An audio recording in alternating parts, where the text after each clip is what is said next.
there you go. Hello, welcome everyone to our presentation. We had some issues with the slides, so I hope every animation is correct. But this is what AI thinks allegorically what we're talking about here. I think this is a little bit, well, it's an honest, but it's a boring title, so I'm a little bit nerdy. We had a packing problem. So if you know what this is actually, then you probably also a little bit nerdy. We had or have, no, I think we had a packing problem that we are gonna solve together today. We, that's us, that's Seba and me. Actually, I'm from the Mobiliar. You can see it from the slides probably, a little bit. He is not from the Mobiliar, but he is working for us actually, and we're in the same team, so he thought maybe that was a good thing to present, so yeah, that's why we're here. So maybe just start with what we're actually doing in our team. We are called the delivery platform team, which means we run the delivery platform.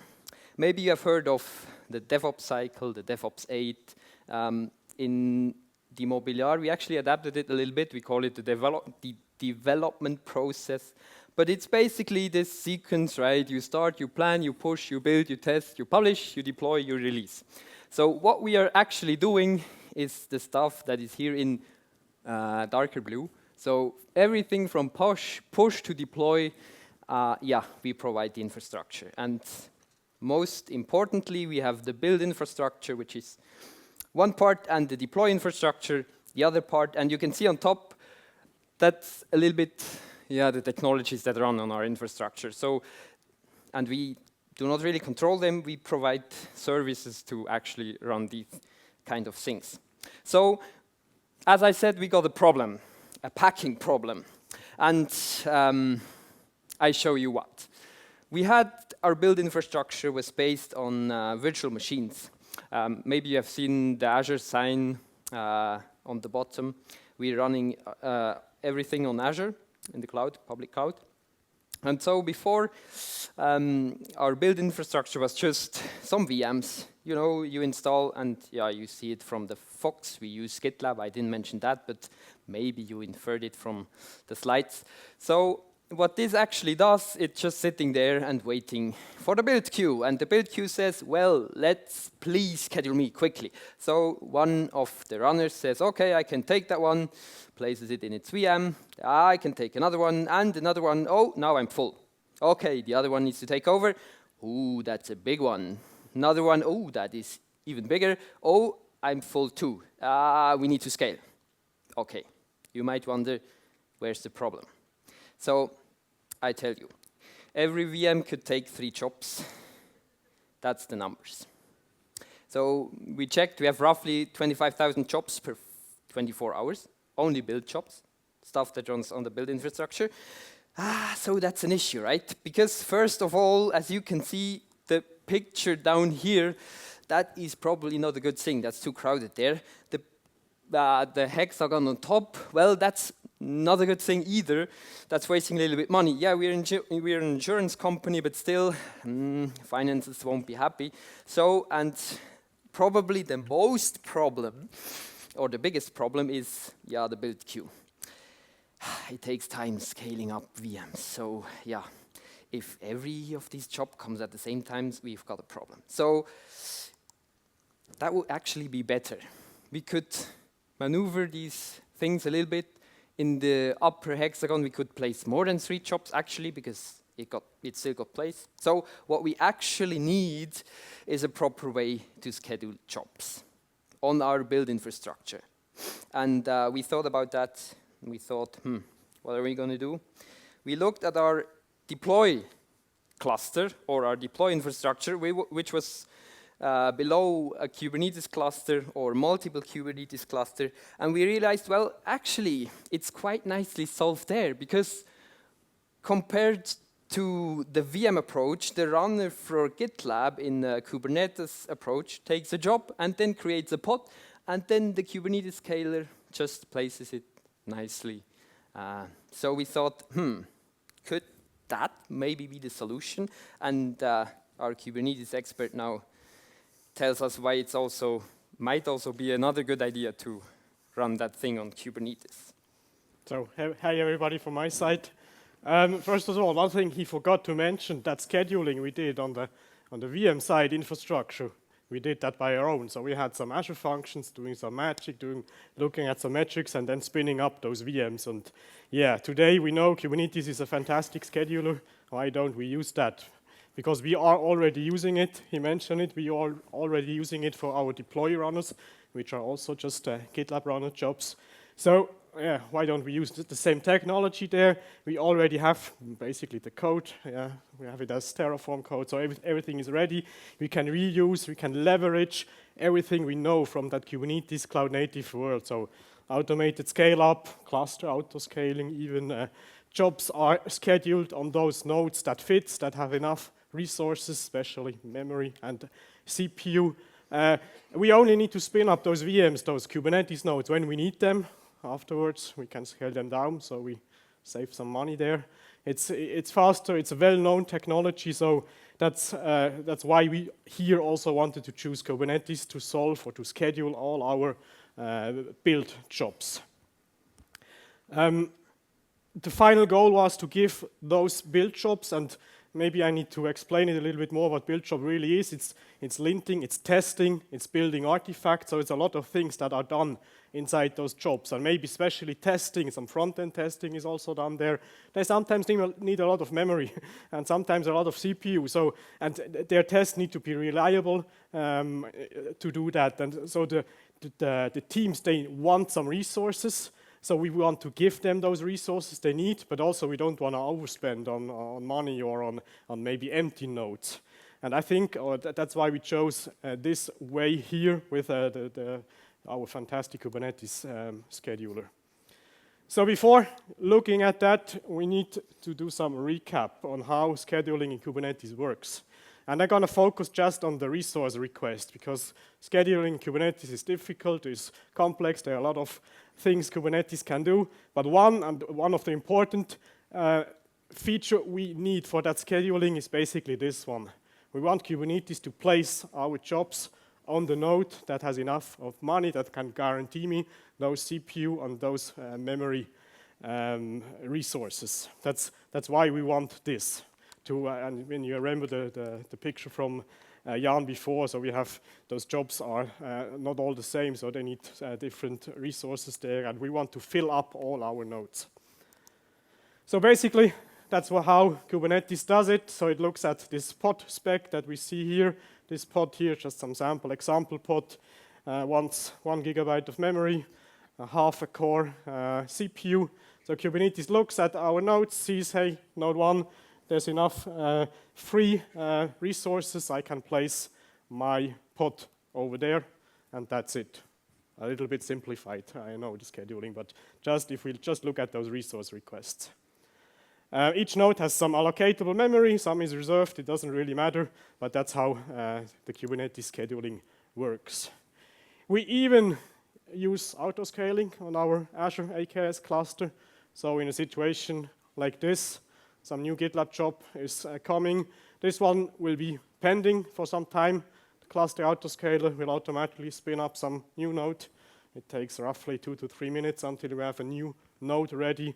So a developer needs to wait sometimes in a max of 3 minutes until his job is scheduled. And then when our node is ready again, everything is installed, CNI and whatever needs to be done on that node, then the GitLab jobs are executed again. So we have now our ID, so let's move everything to Kubernetes from our old VM-based solution. I think I'm going to continue here, right? Mm-hmm. Yeah. Go on. So what we did first, we defined some defaults for all our jobs. You see them here on the right side. That's just some, let's try it out. But we soon realized, yeah, not all jobs are working with that. So we had some really heavy jobs. And for those, GitLab provides this feature that you can define some variables in your GitLab jobs to override those resource requests. And we did this on some selected projects, some selected jobs, because we know that they need more resources. So, problem solved, right? Yeah, not so much. I hope you can read it. We had afterwards a lot of jobs were working, but we also had these cases, out of memory kill. And sometimes they could not be scheduled. Sometimes we even had some strange effects, some network issues. We really couldn't figure out what the problem there really was. But yeah, somehow they were all related, especially the last one. For those who were at the noisy neighbor talk, this might be some case of that they were just noisy neighbors. All those jobs, they did a lot of work there on the cluster. Basically, what happened, that's how Kubernetes does the scheduling I already mentioned. So it looked at those requests, looked which node has enough memory, but, and that's the important part, Kubernetes only looks at the request. It sums up all those requests, compares them to their allocatable memory. But what happens if something like this is going on? Your job suddenly needs more memory, more CPU. In this case, that's not a problem. In this case, it is a problem. So your node suddenly does not have any memory or CPU. CPU most of the time was not that big of an issue, but memory was. And at this point, either Kubernetes itself or the Linux kernel were starting to kill our processes within those jobs. And after that, we had those errors. And those errors means a job from our customer, from our developer, is not working anymore. They need to restart it. Most of the time, they don't understand what's happening there. So we have an unstable infrastructure. Yeah, so those were the ideas. But some problems with that. If you let the user configure those requests with that feature, yeah, most of the time they don't care, or they don't know how to set those values. It does not really scale, and it's pretty decentralized. What could be good, but in our case, it was not really good. So nice try, but no, that first solution did not work. So. He mentioned it, our nice idea, yeah, well, let everybody configure their own requests. Decentralization, so, okay, go in the other direction, centralization. So we had to look a little bit closer at the problem and realize that, yeah, you can define those requests in your job. Then GitLab takes that job, creates a pod, which then has those requests set in its pod spec. So what we actually needed to do to centralize this was somehow get into there before the pod was persisted and then created and run and change those. So how do you do that? Turns out there is a nice feature in Kubernetes where you can intercept API calls. Those are called webhooks, admission webhooks. You can have them just to approve or disapprove, approve or deny pods, but you can also modify the specification of the pod. So what we did, some YAML code actually, it's not very complicated, but you set up such a YAML, you tell Kubernetes, okay, intercept all calls that create a pod and that have some labels, and send them to this endpoint. And then we have the control over the pod spec. So we can control what devs can use. So here's our fixed design. So Kubernetes will send the job pod to our webhook, and then, in the first try, we simply set up a YAML file. Maybe I need to mention, in order to correlate what job in GitLab is and what pod in Kubernetes is, you need to pass along some information. Turns out it's quite simple in GitLab. You can just set according label on the pod. So we pass along this information, and then we basically have some YAML that defines, okay, you're a front-end job, I give you this much and this many. So, problem solved now.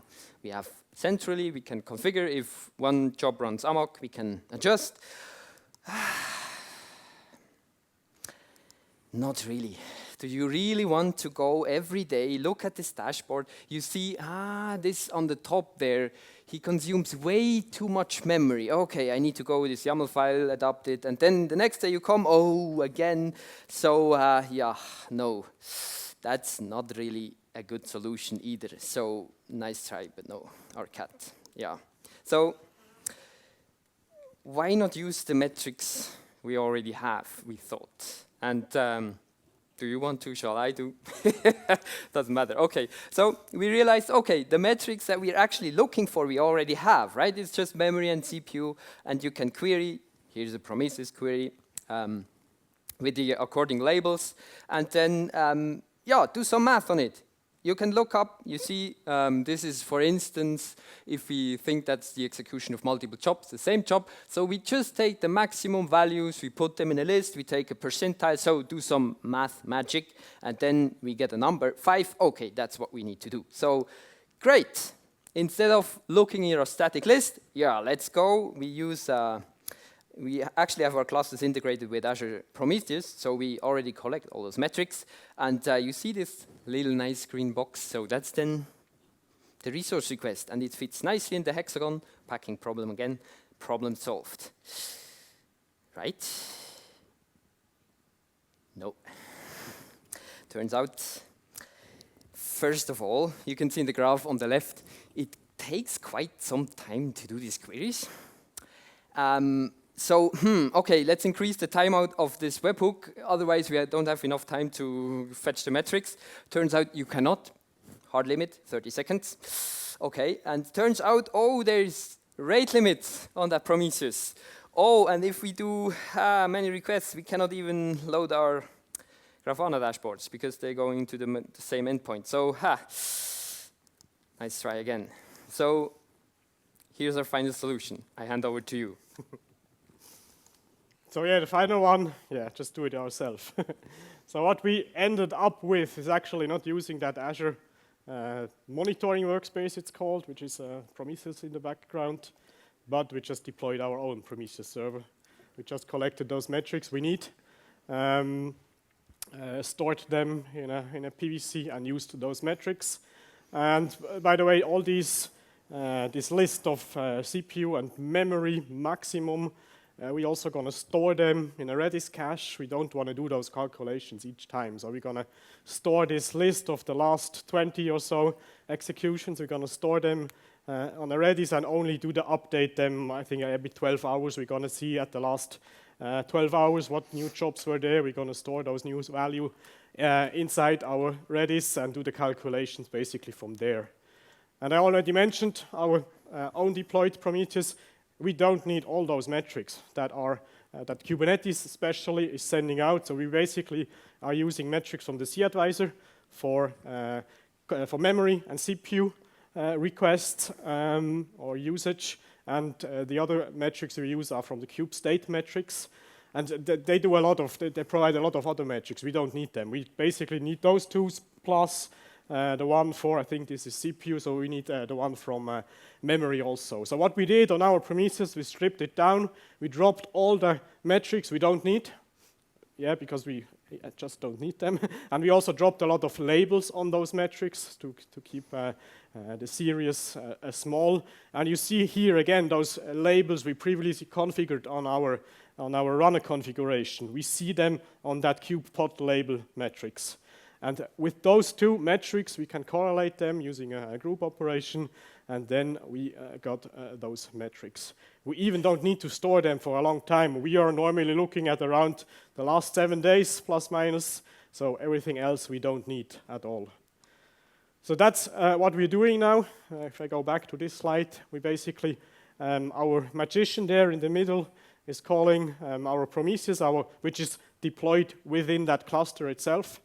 It's calling that Prometheus, does its calculations, stores it back to the Redis cache, and then all the next jobs basically are just looking at this cache to mutate the pod spec.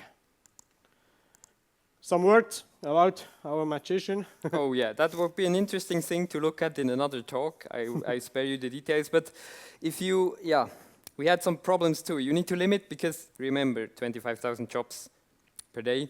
So you need to limit a little bit the amount of queries you do because that takes time again. So you need to cache. You need to also handle concurrency because usually what you do is you start a pipeline. It starts a bunch of jobs. Maybe you start even multiple pipelines. We have Renovate, which does one merge request or pull request for each dependency. So it starts at once, like 5 build jobs for the same project. So you need to control concurrency, and yeah, you need to schedule these updates to refetch the data. You don't want to do it all the time because don't need to fetch data that's not needed. So yeah, that's our migration.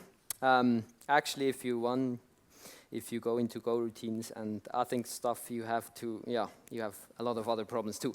But that's where the magic actually happens. And that was actually also the fun to develop this thing.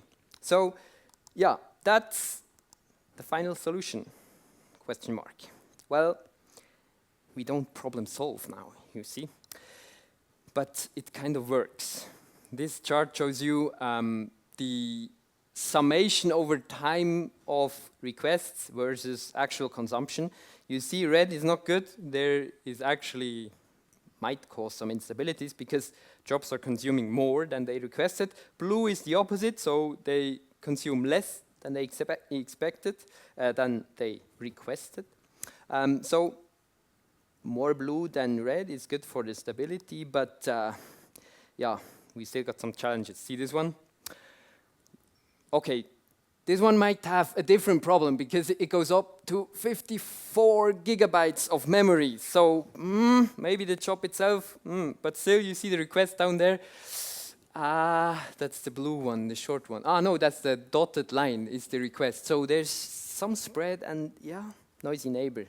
And our nodes only have 64 gigs, so the node was full. Exactly. There. Oh, here the animation is broken. And yeah, there was a lot of blue, so the overall efficiency, so we're still burning money, in other words, is very low. 10% for memory. For CPU, it's actually a little bit better. It shows actually also that the workload we need to provide infrastructure is more CPU heavy than memory heavy, but still, that can be improved, right? So still got some challenges. And another challenge, which is basically how you scale this. It's all locally, so we have our setup with now even 2 regions to get high availability of our infrastructure, and we still have some A/B deployment. Yeah, what do you do if a job has no data? How do you configure the requests there? So we say, okay, just set high defaults and hope for the best. And as soon as the job runs, you get data, and then you can adapt forward. So yeah, there's still some things to do. So maybe some last words. You want to address that? Yeah. Obvious question. Why don't we using the Kubernetes So vertical pod autoscaler? Who of you knows this, the VPA? I see some hands. Some, actually. Great. So actually, this would be the solution from Kubernetes to do those changes in the pod spec to adapt those requests. But the problem is, remember, those are GitLab jobs. They do some building containers, some linting, some whatever. Those are jobs our developer has started. But to do, the VPA will kill your pod and restart a new pod to change those requests. And we don't want this, because then the dev experience, our GitLab jobs are basically killed. There's an error. They need to retry. Some projects have auto retry, but that can't be the solution. So that's one reason why those VPA is not working with us. There's a cool feature coming up in the next, or in the 133 Kubernetes version, I think, that allows for basically live resizing of those requests. So this would be a nice solution for us, I guess. So we can resize those requests on the fly. This might lead to some other problems. We don't know yet, but this might be a solution. And one other problem with this VPA is that when Kubernetes or the Kubernetes runner executes one of those jobs, there's a manager running in the Kubernetes cluster, and it will directly basically create that pod object. That pod object is not related to a replica set, or is not related to a stateful set or a job or whatever. So it's just a pod. You cannot kill it.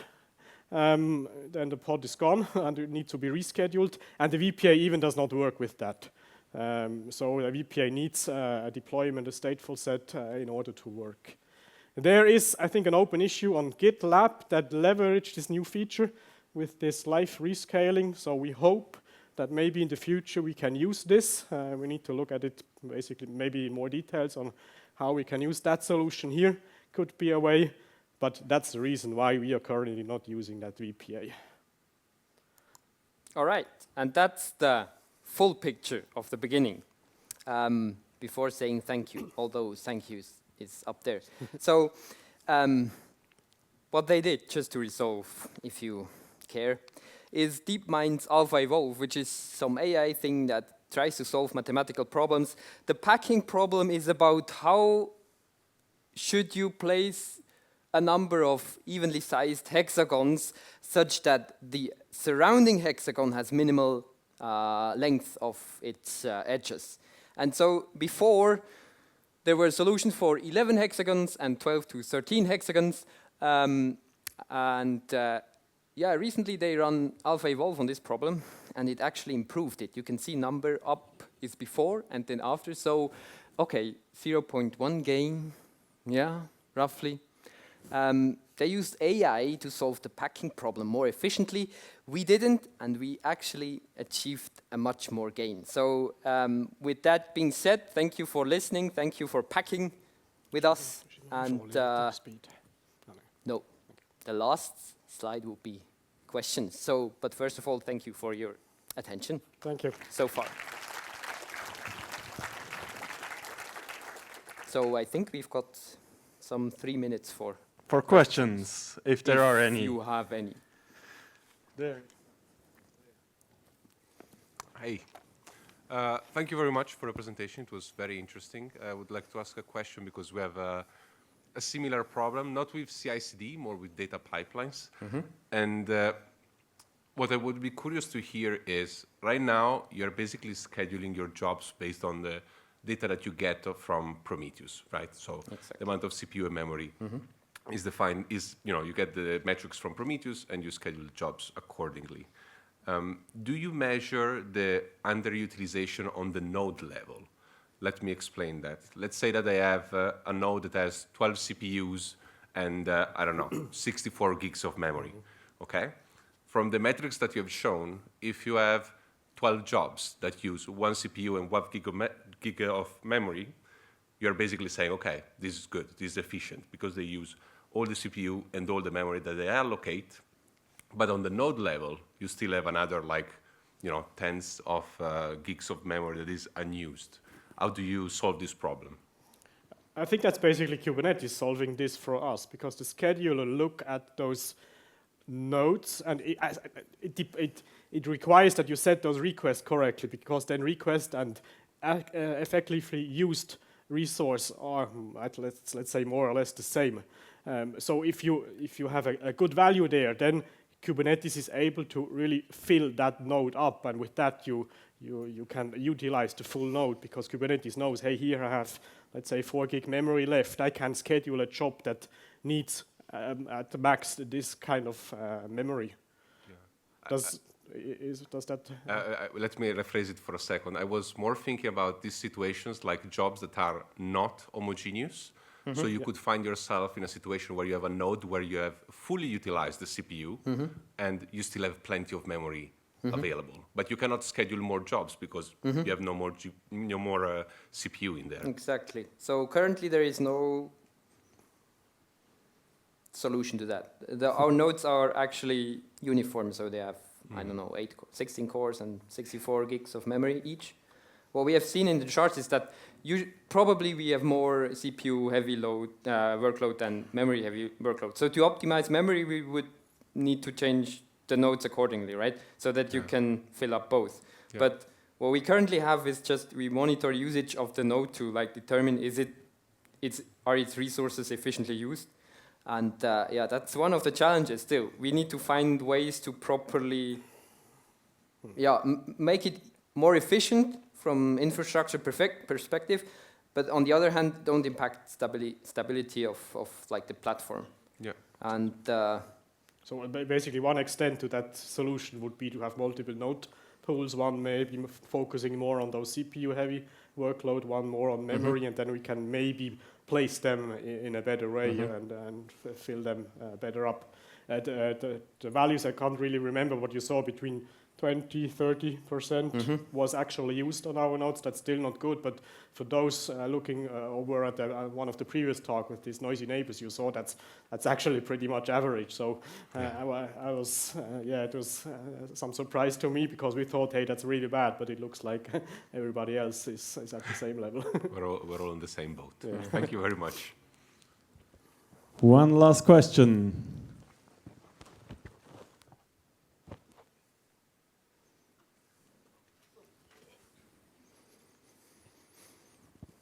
Thank you.